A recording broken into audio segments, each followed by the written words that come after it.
All right, everybody, we're back to mix our batter.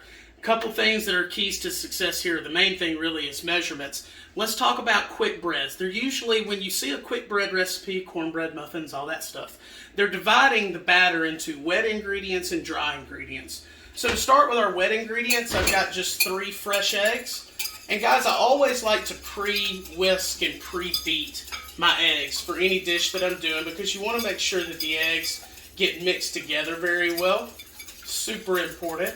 Just do that real quick with a whisk. Our next wet ingredient is going to be 1.5 cups of our fresh buttermilk. And we're going to mix that together so that we kind of have a buttermilk egg wash. Rich and creamy. The eggs are going to give some wonderful leavening to our batter. Now, sugar. Does sugar belong in cornbread? Chef Adam makes like 20 different varieties of cornbread, guys. I make different cornbreads for different reasons. Sugar is there to play up the natural sweetness that's found in cornmeal.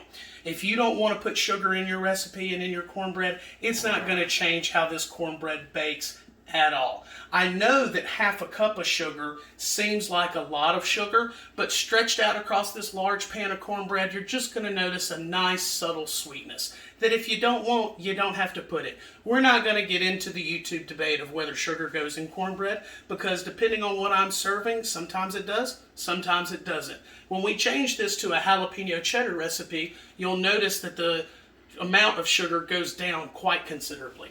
Now, you're thinking, he put the sugar in the wet ingredients. Sugar is dry. No, sugar is actually hygroscopic, which means it dissolves in any water-based liquid, usually very easily. So we get our sugar all mixed in as well. Now, for dry ingredients, let's talk about those for just a second. We've got our unbleached all-purpose flour. This is a big tip to the secret of success for Chef Adam with cornbread. What we want to utilize is 1.25 cups of our all-purpose flour.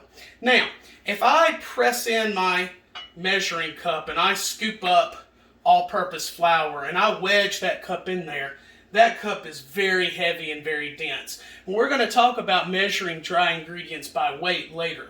But for the quick and easy home cook, I want to show everybody the standard way that a chef would measure flour by volume. Because flour will pack and become denser and you can compress more. So this cup of flour is going to be much more flour than the way I'm going to show you to measure it. We're going to dump that back out. And what I like to do is a scoop and pour method.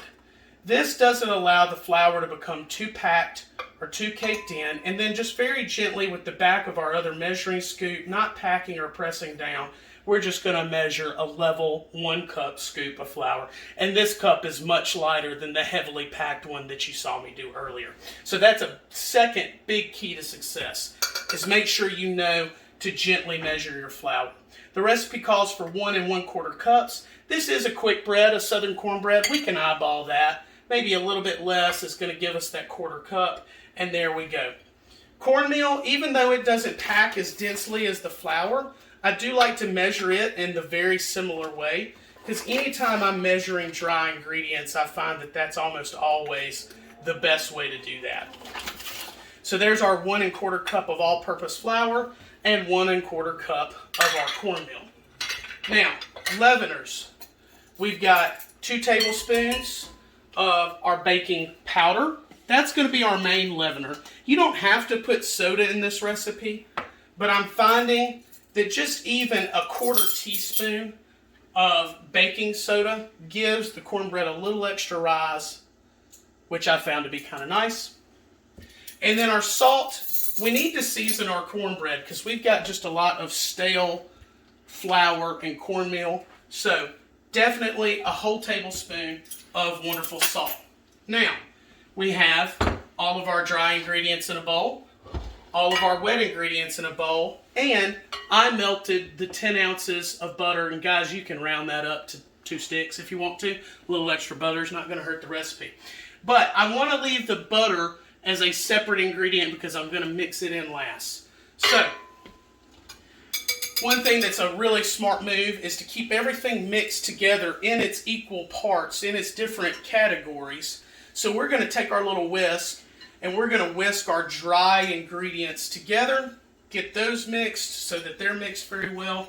And then, guys, wet ingredients right over the top into our batter, almost like we're making like a quick little cake, because that's exactly what we're doing. We're basically making a very rudimentary cake batter that's going to be savory and not sweet.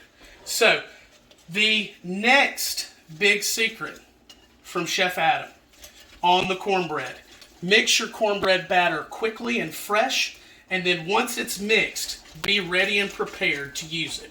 I know it looks a little bit loose now, guys, especially when we add our butter, but the wonderful absorbing properties of that cornmeal and that flour, we're going to let this sit about 5 minutes, and maybe I did use too much butter. I know that. I can't believe I'm saying that. I've never said that before in my life. That's all right. We'll get all the butter in there. And what you'll find is right now we have something that looks very loose, almost like pancake batter, okay? What we're going to do is we're going to let this sit for just 5 minutes, wait on our oil to get nice and hot, and we're going to take a break and come right back and show you that the batter's going to thick and kind of bloom a little bit, which is going to be a good thing for fluff, and we'll be ready to pour it into our nice preheated skillet in just a second. Thank y'all.